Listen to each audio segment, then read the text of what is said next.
44 जवान शहीद हुए थे पुलवामा अटैक में। उसके नाम पे पूरा का पूरा वोट बैंक बनाया था नरेंद्र दामोदर दास मोदी जी ने। 75 दिन से एक फोन कॉल नहीं कर पा रहे हैं जो देश के प्रधानमंत्री, वो आगे आने वाली पीढ़ियों के हक के लिए क्या कर पाएंगे। आत्मनिर्भर नहीं, पूरा का पूरा देश बेचने का प्लान है इनका। ये आगे आने वाले 3 साल भी सत्ता में रहेंगे या नहीं रहेंगे, लेकिन इन्होंने 30 साल का एग्रीमेंट किया हुआ है।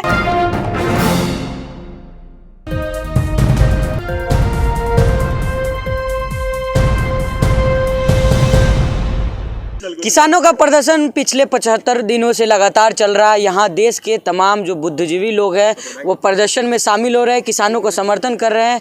बनारस से हमारे साथ एक सोशल एक्टिविस्ट हैं, यहाँ आई हुई हैं, उनसे बातचीत करते हैं क्या कुछ कहना है, क्या राय है उनका किसान बिल के ऊपर और क्या कुछ यहाँ सोचकर वो यहाँ आई हैं। मैं अपने शहर बनारस से काशी विश्वनाथ नगरी से 800 किलोमीटर दूर गाजीपुर बॉर्डर पर सिर्फ और सिर्फ अपने किसान भाइयों के समर्थन में आई हूँ, जो किसान पिछले 75 दिन से लगातार आंदोलन कर रहे हैं।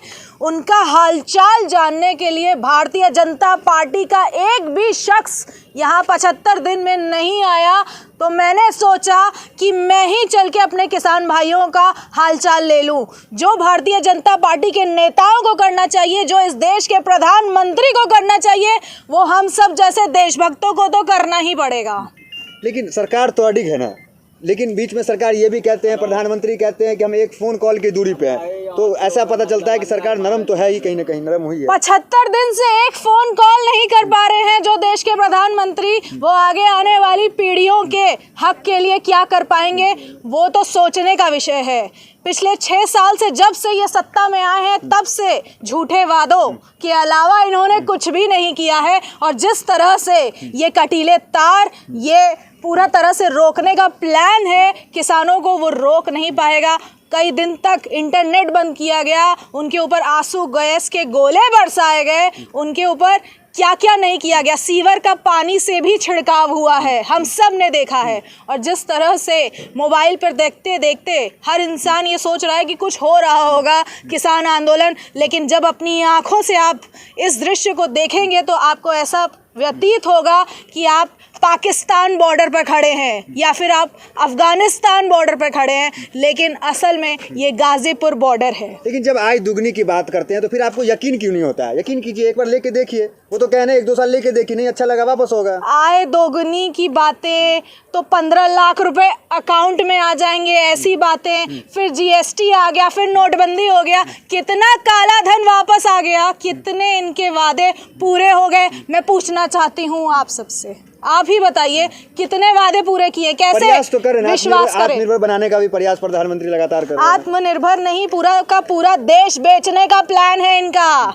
ये आगे आने वाले 3 साल भी सत्ता में रहेंगे या नहीं रहेंगे, लेकिन इन्होंने 30 साल का एग्रीमेंट किया हुआ है और अंबानी और अडानी जैसे लोगों को और पैसा वाला बनाने का पूरा प्लान किया हुआ है इन्होंने। आप कह रहे हैं 3 साल रहेंगे, नहीं अमित शाह कह रहे हैं 50 साल रहेंगे। अमित शाह जी वो तो आगे आने वाला वक्त बताएगा। जिस तरह से आपने सिखों के ऊपर, मुस्लिमों के ऊपर, किसानों के ऊपर, हर एक समुदाय के ऊपर जिस तरह से आपने अत्याचार पे अत्याचार किया है, आगे आने वाले चुनाव में आपको इसका खामियाजा जरूर भुगतना पड़ेगा। आप लोग लगातार अंबानी, अडानी, बाबा रामदेव का नाम लेती हैं। व्यापारी हैं, देश में व्यापार कर रहे हैं, वो भी यही के हैं, फिर दिक्कत क्यों आ जा रही है? देश में व्यापार कर रहे हैं वो लोग कि देश को और खोखला करने का प्लान है। जो आटा 20 रुपए किलो मिलता है, अगर अंबानी अडानी जैसे लोगों के पास चले गए, ये 3 काले कानून वापस नहीं हुए, तो वही आटा हमें 100 रुपए किलो से भी ज्यादा में खरीदना पड़ेगा। आगे आने वाली पीढ़ियों को महंगाई का कितना बड़ा इफेक्ट पड़ेगा वो देखने को मिलेगा, अगर ये 3 काले कानून वापस नहीं हुए तो। हमेशा आलोचना ही कीजिएगा कि कभी तारीफ भी कीजिएगा, कुछ तो किए होंगे। तारीफ करने वाला कुछ भी ऐसा काम किया होता तो ये लाखों किसान यहाँ पे नहीं होते। ये लाखों किसान यहाँ पे पिकनिक मनाने नहीं आए, ये अपना घर बार छोड़ के ये 3 काले कानून वापस हों इसलिए आए हुए हैं। उनका भी घर परिवार है। पिछले 75 दिन में लगभग 204 किसानों की मृत्यु हो चुकी है। और वो किसान किसी के घर के, किसी के माँ के आँख के तारे होंगे, किसी के पति होंगे, किसी के भाई होंगे। उन 204 किसानों के मौत का खामियाजा किसको भुगतना पड़ेगा? मोदी जी को तो इससे कोई मतलब नहीं है, खामियाजा तो उनके परिवार वालों को भुगतना पड़ेगा।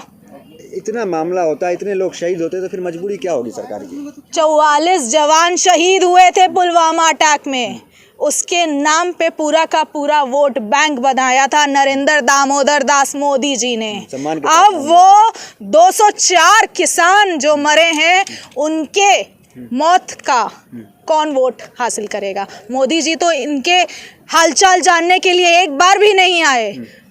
क्या एक बार हालचाल जानने का हक नहीं बनता हमारे देश के प्रधानमंत्री को कि लाखों किसान? मन की बात कर ली, आप समाधान चाहते ही नहीं है। मन की बात तो अब लोग डिसलाइक करने पे आ गए, कोई देखता नहीं है उनकी मन की बातें। एक बार अगर वो आ जाते तो इंसानियत कहलाती कि वो लाखों किसान का हालचाल तो कम से कम जानने आए, लेकिन उन्होंने इंसानियत भी नहीं दिखाई। आप कह रही हैं लाखों किसान, वो कह रहे हैं संबित पात्रा जैसे लोग कह रहे हैं कि अब उग्रवादी ही बचे हैं, जो किसान थे वो तो चले गए।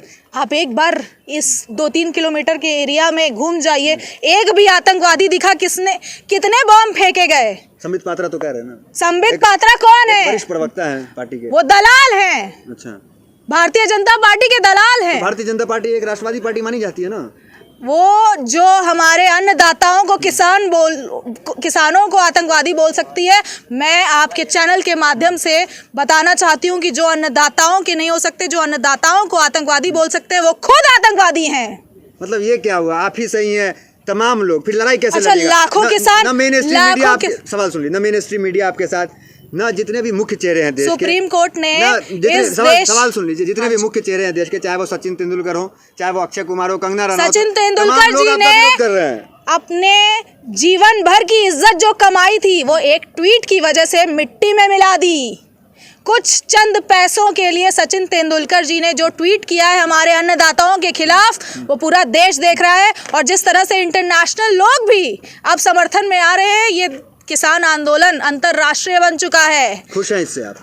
ये किसान आंदोलन जो किसान अपने हक के लिए नहीं, आगे आने वाली पीढ़ी के हक के लिए कर रहे हैं, वो पूरा इंटरनेशनल स्टार्स, इंटरनेशनल सिंगर्स इसकी तारीफ कर रहे हैं, सिर्फ और सिर्फ भारतीय जनता पार्टी के लोगों के अलावा। इंटरनेशनल सपोर्ट की वजह से आपको चेहरे पे खुशी है, आप खुश है कि चलो किसी ने सपोर्ट किया, लेकिन उनका कहना है कि इससे देश का नाम खराब हो रहा है, हमारा आंतरिक मामला था, दूसरा क्यों बोलेगा?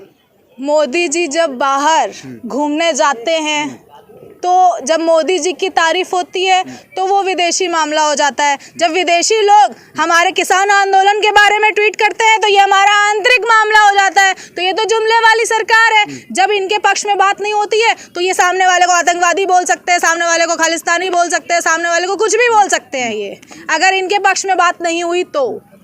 रजत शर्मा है, एक वरिष्ठ पत्रकार है, राष्ट्रवादी पत्रकार है, वो कहते हैं 1-2 साल कानून को लेके देखिए, नहीं अच्छा लगेगा वापस हो जाएगा। तो इसमें भी तो बात मानी। 1-2 साल क्या, इन्होंने तो 30 साल का कॉन्ट्रैक्ट किया हुआ है। ये तो आगे सिर्फ बहकाने, बहलाने, फुसलाने वाला काम कर रहे हैं नरेंद्र दामोदर दास मोदी जी। और अब ये किसान अडिग है और अपने फैसले से पीछे नहीं हटने वाले। जब तक ये 3 काले कानून वापस नहीं हो जाएंगे तब तक किसान यहीं रहेंगे। लड़ाई जारी रहेगा। हाँ जी। सरकार बल प्रयोग करेगी फिर तो? सरकार बल प्रयोग, उनका अगर ईमान गवाही देता है कि हमारे अन्नदाताओं पे बल का प्रयोग करें तो अब वही बचा है वो भी कर लेंगे। उनका कोई भरोसा नहीं है। 6 को किसानों ने चक्का जाम किया और उत्तर प्रदेश छोड़ दिया, ये क्या समझे? योगी जी से प्रेम समझे या डर?